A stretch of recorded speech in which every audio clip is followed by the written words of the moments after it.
welcome back to my channel, and I'm so happy because today is the finale of the Fear series. Woo! I'm so excited because for the last 7 weeks we have been discussing different fears, and really for those who may not have seen the entire series, it was really just a way to address the things that we sometimes fear and to begin the process of overcoming certain things that kind of try to trip us up on a day-to-day basis, right? So when I started the series, I believe the first week was about acceptance, which is one of the biggest things that, any human person, whether they admit it or not, we need acceptance, whether it's from family or friends or a group or it's just a natural thing to want to belong, to be accepted by whoever you value. Second week was about the fear of feeling inferior. So not being enough, not showing up enough, whatever it is. The feeling of inferiority in any circumstance. Third week was about the fear of failure, not doing something right, not meeting an expectation.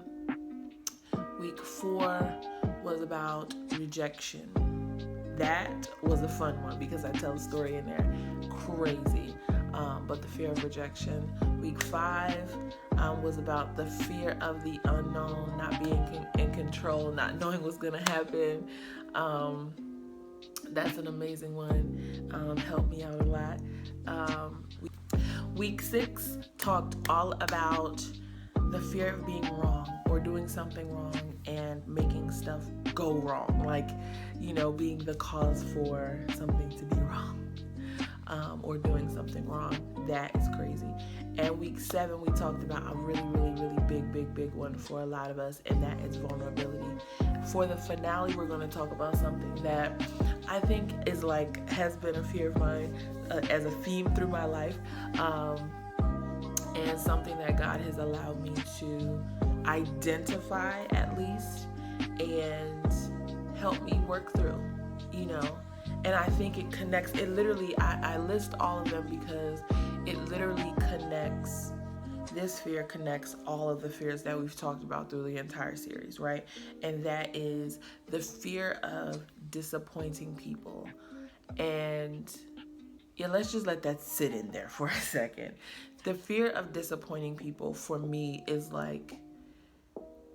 I do not like letting people down, because there has been so many things in my life where I've been let down. I've had expectations and I've counted on a person, or I didn't even know that I counted on a person, and when they didn't come through, it was whoa, this is a lot. So for me, it's more of, I think at least, more of the fear of disappointing people and not meeting the expectations of people than it is being disappointed myself. So I never want to be the person who doesn't come through on their word, or the person who someone is counting on to do something and I don't come through, or someone who is not available when they're needed. I do not like that at all. And I think because of the unique situation of my family, we've had health situations in our family. My mother was extremely sick. My grandmother was sick. My aunt was sick. Different things like that. And just having siblings and just the expectations of other people. I've always wanted to make sure that I am there when I am needed.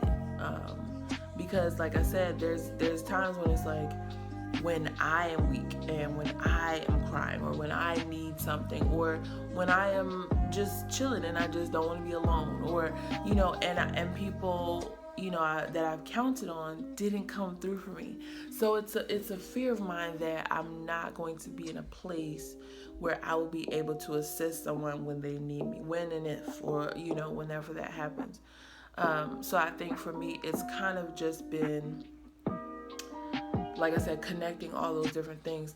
I want to, of course, acceptance is a great feeling. So you want to find that acceptance with the people that you value and you love and you care for. You want to show them that you accept them.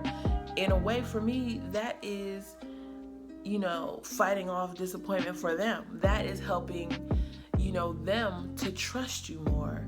I want to, not just the acceptance part, but I don't ever want to fail anybody. You know what I'm saying? So, specific situation, right? Someone gives you money for school, and they've invested in you, or either school or a goal you've had, or a vision that you've had for yourself. They've invested in you, and they are constantly there. They're making sure, go, you can do this, you can do it. And then, if it's school, unfortunately, sometimes we fail classes. I have.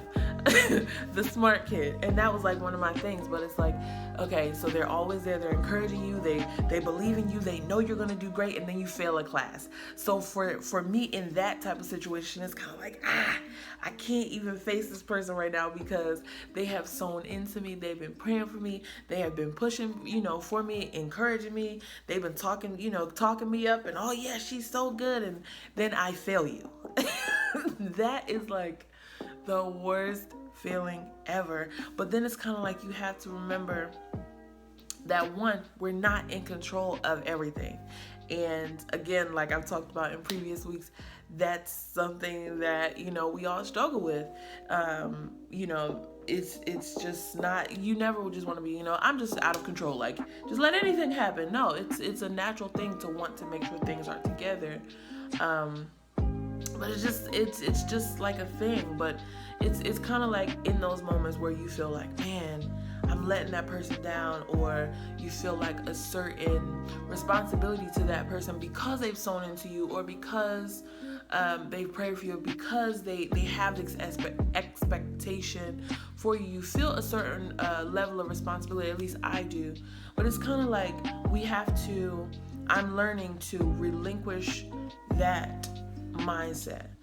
Because I'm not in control, because I'm not perfect, I can feel free to just do my best.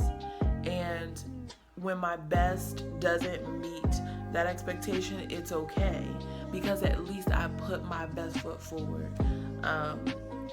Like I said, that's a constant thing that I'm learning. I can't sit here and say that it's something that, one of my fears that I've conquered. I can't say that, oh yeah, I'm past it, because I'm not. As growing up, I always wanted to please people. So I guess I would say I'm an ex-people pleaser. I still love to make people happy. I still love to love people. I still, want them to be proud of me. Previously, it was kind of to a point where I would make sure that I did anything to make sure that they were proud of me. Where it wasn't really kind of something that was natural to me and just being myself. Whereas now, thank God, I'm in a place where I am so comfortable and happy being who I am. And I have found pride in who God has created me to be. And I think on so many levels that has allowed others who have sown into me, have prayed for me, and continue to love me, it has caused them to be even more proud, because they see how much I've grown from a level of do anything to get the result to being me and prospering and living my life in such a way that there is happiness, there's joy. I found acceptance in Christ. I have failed in different ways, but God continues to be with me and my family, and continue to support me. Even though I don't know what's coming in the future, I've learned to find contentment and peace, and just knowing that when it doesn't work out my way, that it's going to work out. And for me, that's more important now. So if I disappoint someone unintentionally, I'm okay to now talk to them, or be in their presence and not feel this certain sense of responsibility, like I've let you down. I think it's more so now for me. It's a work in progress of me learning not to put so much weight on things like that. So if someone supports me, not to give that power to that situation, like, oh, I must do this because they'll not think well of me or anything. I have to stop putting so much emphasis on those things and understand that because they love and support me, because they're proud of me, they sow into me. Because they love me and are proud of me, they talk well of me. And because they love me, they, tell me when I'm doing something crazy,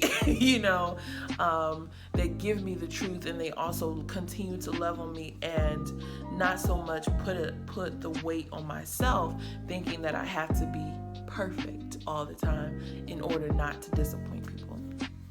That was a lot, but I am so grateful for this series.